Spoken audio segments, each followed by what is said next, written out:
नमस्कार। जैसा कि आपको पता है, पिछले वर्ष 2 अक्टूबर गांधी आश्रम भितिहरवा से मैंने जन सुराज पदयात्रा जो शुरू की है, उसको करीब करीब आज 225 दिन हो गए। पिछले 225 दिनों में गांधी भितिहरवा आश्रम से चल के पश्चिम चंपारण, पूर्वी चंपारण, शिवहर, गोपालगंज, छपरा, सिवान होते हुए मैं वैशाली में पिछले महीने आया हूं और पिछले करीब करीब 1 महीने से अब आपके जिले में चल रहे हैं। अभी आने वाले 2-3 दिन यहाँ और मैं रहूंगा। इसके बाद पदयात्रा यहाँ से हम मोरवा होकर समस्तीपुर में जाएंगे। अभी तक का जो अनुभव रहा है उस पर एक संक्षिप्त टिप्पणी मैं कर देता हूँ, बाद में आप अपने सवाल कर सकते हैं। पिछले 225 दिनों में जो पैदल हम लोग चले हैं, करीब करीब 2500 से ज्यादा गांवों में पैदल चल के गए।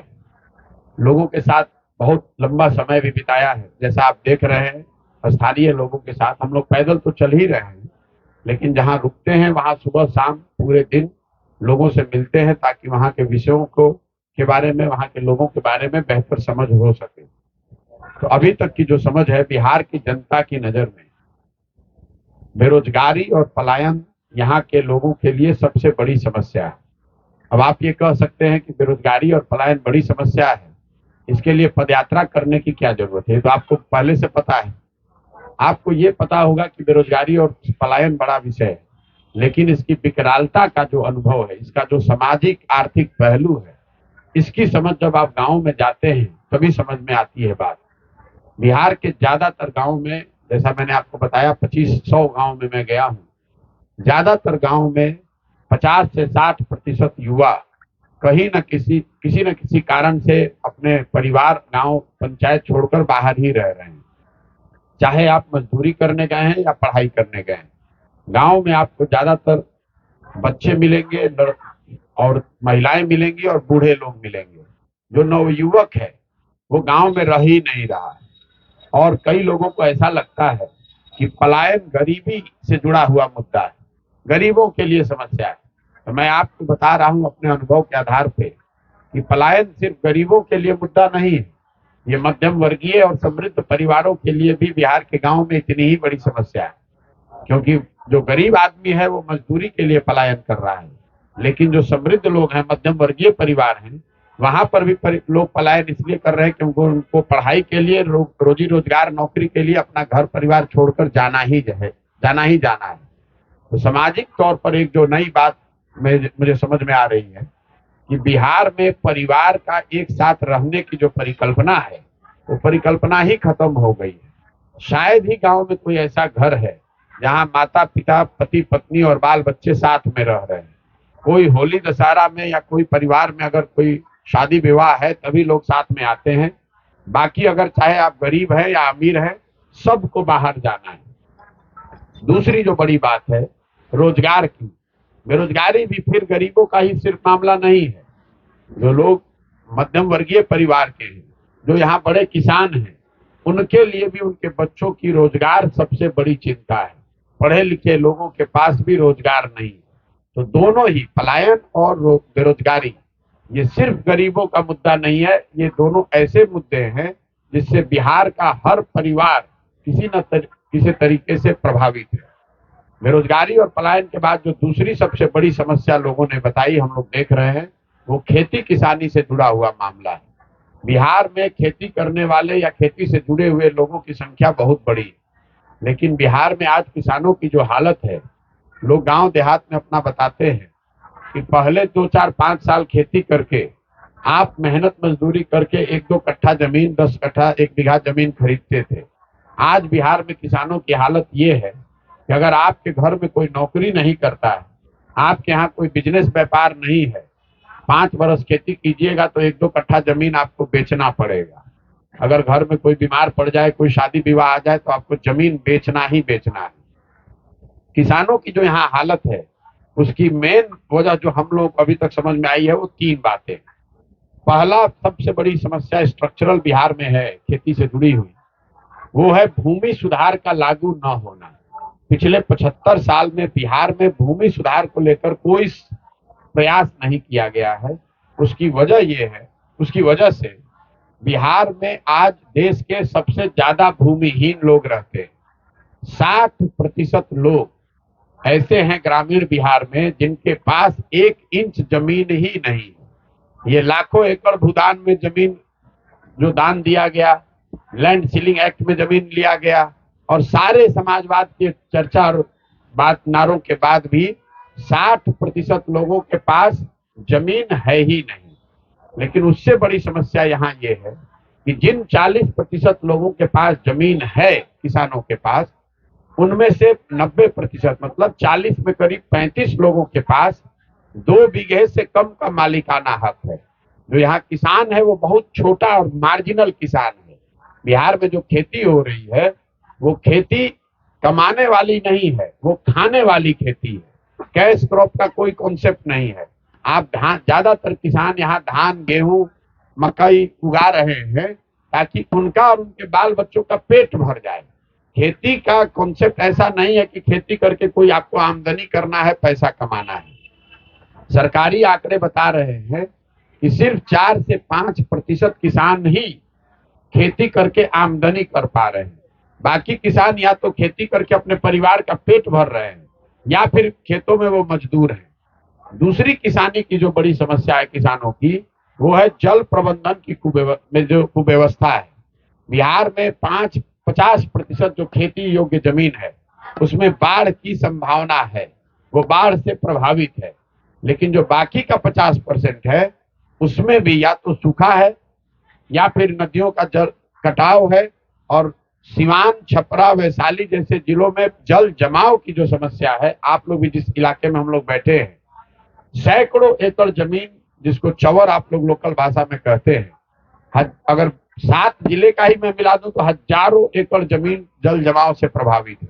तो जल प्रबंधन के क्षेत्र में कोई बेहतर प्रयास नहीं होने की वजह से या तो किसान बाढ़ से प्रभावित है या फिर लो लाइंग एरिया जो है वहां चवर जल जमाव से प्रभावित है, और जो सीमावर्ती क्षेत्र है चंपारण वाले, जहां नेपाल से जो लगता हुआ एरिया है, वहां पर नदियों के जल से जो कटाव है या नदियों के रुख के बदलने से जो लोगों का नुकसान है, हजारों एकड़ जमीन, नदी ने अपना रास्ता बदला, हजारों एकड़ जमीन बर्बाद हो गया। तो पहला भूमि सुधार का लागू न होना, दूसरा सिंचाई और जल प्रबंधन की व्यवस्था नहीं होना, और इसके साथ जो तीसरी सबसे बड़ी समस्या किसानों की है, उनके फसलों का उचित दाम नहीं मिलना। मैं पिछले 7 महीने से जब चला हूं, इसमें ये वो समय है जब धान की, गन्ने की कटाई हुई है, गेहूं की भी अभी कटाई हुई है। धान को लेकर जो लोगों की यहाँ का जो आंकड़ा है, ज्यादातर लोग 2050 रुपए के आधिकारिक मूल्य के अगेंस्ट लोगों ने धान अपना 1200 से 15 रुपए के दर से बेचा है। पिछले 10 साल का अगर आप आंकड़ा बिहार में देखिएगा तो आपको पता चलेगा कि पूरे बिहार में सिर्फ 13% धान ही सरकारी समर्थन मूल्य पर खरीदा गया है और 1% गेहूं समर्थन मूल्य पर खरीदा गया है। हम लोग यहाँ बैठकर बहुत चर्चा करते हैं पंजाब के किसानों की, तो आपको बता दूं, पंजाब में पिछले 10 साल में 70% से ज्यादा धान और गेहूं समर्थन मूल्य पर, सरकारी समर्थन मूल्य पर खरीदा गया है। बिहार में 13% धान और 1% गेहूं, दूसरे किसी फसल के खरीद की तो कोई व्यवस्था ही नहीं है। तो आपके पास जमीन की व्यवस्था बेहतर है नहीं, सिंचाई, जल संसाधन, जल प्रबंधन की व्यवस्था है नहीं, और जो आप उपजा रहे हैं उसका दाम आपको मिल नहीं रहा है, तो किसान की स्थिति सुधरेगी कैसे? इसके साथ एक जो तात्कालिक समस्या किसान बता रहे हैं वो है यूरिया की कालाबाजारी। यूरिया यहाँ पर 277 के मुकाबले 500-600 रुपए प्रति बोरा ही लोगों को मिल रहा है, और वो भी समय से और समुचित मात्रा में नहीं मिल रहा है। जो नेपाल से सीमावर्ती क्षेत्र लगते हुए हैं वहां पर यूरिया का दाम 1000 से 1200 रुपया भी प्रति बोरा है। यूरिया की जो किल्लत है इसमें सब शामिल है। केंद्र सरकार से कम यूरिया आ रहा है, यहाँ पर जो यूरिया आ रहा है वो बड़े पैमाने पर नेपाल स्मगलिंग होके जा रहा है, और बड़ी मात्रा में यूरिया का उपयोग अवैध शराब बनाने में किया जा रहा है, जिसकी वजह से यूरिया की ये समस्या है। शिक्षा, बेरोजगारी, पलायन और कृषि के बाद जो सबसे बड़ी समस्या लोगों की नजर में है वो है शिक्षा व्यवस्था का बिहार में ध्वस्त हो जाना। बिहार में शिक्षा व्यवस्था बहुत अच्छी कभी नहीं थी। लेकिन पिछले 5-7 वर्षों में ये उत्क्रमित विद्यालयों, नियोजित शिक्षकों के आधार पर जो शिक्षा व्यवस्था बनाई गई है, ये पूरी तरीके से बेकार है। स्कूलों में लोगों की नजर में और जमीन पर खिचड़ी बट रही है और कॉलेज में डिग्री बट रहा है। कई लोगों को ऐसा लगता है कि शिक्षकों की जो गुणवत्ता है उसके वजह से बिहार में शिक्षा व्यवस्था खराब हो गई है। ये बात में पूरी सच्चाई नहीं है। स्कूल में शिक्षक भले नियोजित है, लेकिन कॉलेज में तो नियोजित शिक्षक नहीं पढ़ा रहे हैं। वहां पर तो बिल्डिंग है, वहां पर तो प्रोफेसर लेक्चरर है, पढ़ाई वहां पर भी नहीं हो रही है। कॉलेज में भी बिहार में जो बच्चे नामांकन करा रहे हैं, वो एक बार अपना नाम लिखाने जाता है, फिर एक बार परीक्षा देने जाता है, तीसरी बार डिग्री लेने आता है। स्कूल से खिचड़ी और कॉलेज से डिग्री, पढ़ाई दोनों में कहीं नहीं। मेरी समझ से बिहार में नीतीश कुमार जैसे पढ़े लिखे व्यक्ति के मुख्यमंत्री के शासनकाल में शिक्षा व्यवस्था का ध्वस्त हो जाना, जब भी इस कालखंड का इतिहास लिखा जाएगा तो इसको सबसे बड़ा काला अध्याय माना जाएगा। ऐसा इसलिए कि कल होकर अगर बिहार में एक अच्छी सरकार आ जाए तो शायद टूटी हुई सड़क बन सकती है, शायद भ्रष्टाचार पर अंकुश लग सकता है। लेकिन अगर कल होकर एक अच्छी सरकार आ भी जाए तो भी जो पीढ़ी, 2 पीढ़ी इस शिक्षा व्यवस्था से पढ़कर निकली, अब वो जीवन भर शिक्षित समाज के पीछे ही उसको चलना है, वो अपना जीवन नहीं सुधार सकते। ये 3 समस्याओं के बाद केंद्र सरकार की 4 योजनाओं के बारे में जो हम लोगों ने जमीन पर देखा, मैं उस पर अपना अनुभव साझा करना चाहता हूँ। केंद्र सरकार की सबसे बड़ी योजना चल रही है गरीब कल्याण योजना, जिसमें लाभार्थियों को 5 किलो अनाज देने की बात है। मैं बिल्कुल दावे से आपको कह रहा हूं कि पूरे बिहार में जहां तक हम लोग पैदल चले हैं, लाभार्थियों को 5 किलो नहीं 4 किलो अनाज मिल रहा है। 1 किलो अनाज भ्रष्टाचार की भेंट चढ़ रहा है, क्योंकि प्रति क्विंटल, इस बात को आप कैमरे पर नोट कर लीजिए, प्रति क्विंटल 40 रुपए प्रति क्विंटल के दर से जनप्रतिनिधि और अफसर मिलकर पैसा ले रहे हैं। और ज्यादातर जगहों पर विधायक भी इसमें शामिल है, उनका भी अपना शेयर है। प्रखंड के स्तर पर 15,000 से 25,000 क्विंटल जो अनाज आ रहा है, उसमें हर क्विंटल पे 40 रुपए की चोरी की जा रही है, जिसकी वजह से गरीबों को 5 किलो के बजाय 4 किलो अनाज ही मिल रहा है। दूसरी जो केंद्र सरकार की एक बड़ी योजना है, स्वच्छ भारत अभियान के तहत शौचालयों का बनाया जाना। तो पूरे 2500 गांव में चलने के बाद हम आपको बता रहे हैं कि कम से कम इसमें 2000 गांव ऐसा है, 80% से ज्यादा गांव ऐसे हैं जहां खुले में शौच आज भी जीवन की सच्चाई है।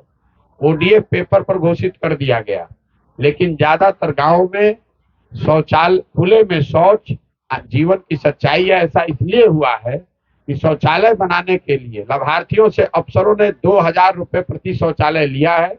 शौचालय बना कि नहीं, वो उसका कोई उपयोग कर रहा है कि नहीं, इसकी कोई चिंता नहीं कर रहा है। तीसरी एक जो बड़ी योजना है वो आवास योजना है। यहाँ पर इतने लोग गांव गांव में जहां भी हम लोग जाते हैं, लोग अपने घर की आवास की बात करते हैं। तो अभी तक जितने लोग हमको मिले हैं उसमें ज्यादातर लोग इंदिरा आवास योजना के लाभार्थी ही हैं। जो नई योजना चल रही है प्रधानमंत्री आवास योजना, इसके लाभार्थियों की संख्या बहुत कम है। लेकिन जिन लोगों को इंदिरा आवास, प्रधानमंत्री आवास योजना में लाभ मिल रहा है, 1,40,000 रुपए की इस योजना में लोगों को 20,000 से 40,000 रुपए तक का घूस देना पड़ रहा है। जहां पर जनप्रतिनिधि पैसा नहीं ले रहे हैं, वहां पर भी 20 से 25,000 रुपया तो अफसर लेगा ही लेगा।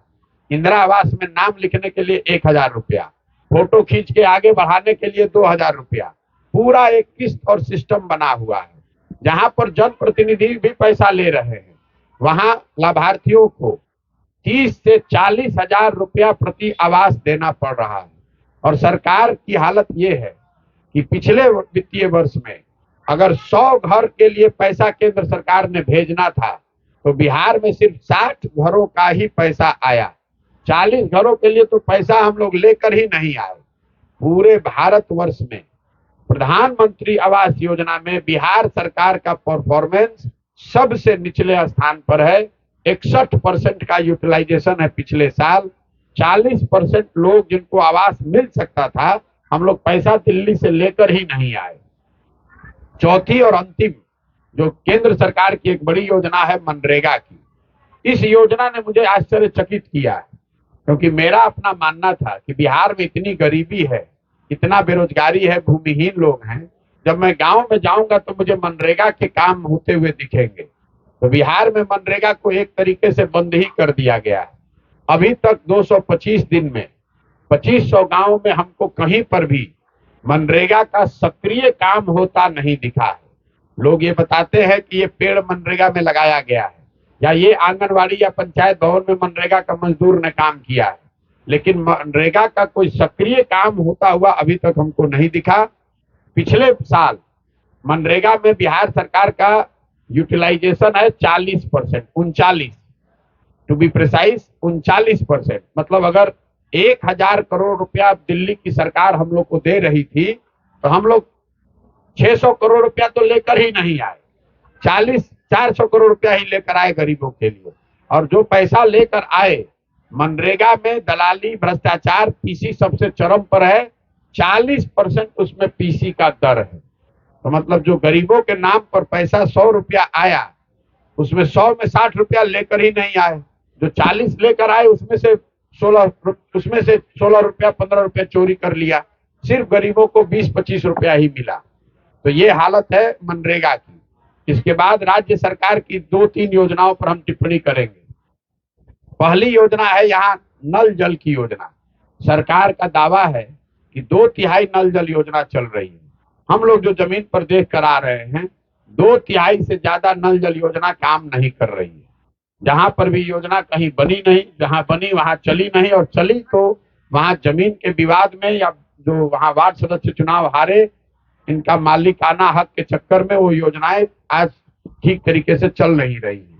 घर घर पानी पहुंचाने की योजना में बड़े पैमाने पर लूट और अव्यवस्था की वजह, कुव्यवस्था की वजह से लोगों ने एक तरीके से मान लिया है कि योजना पूरी तरीके से फेल है।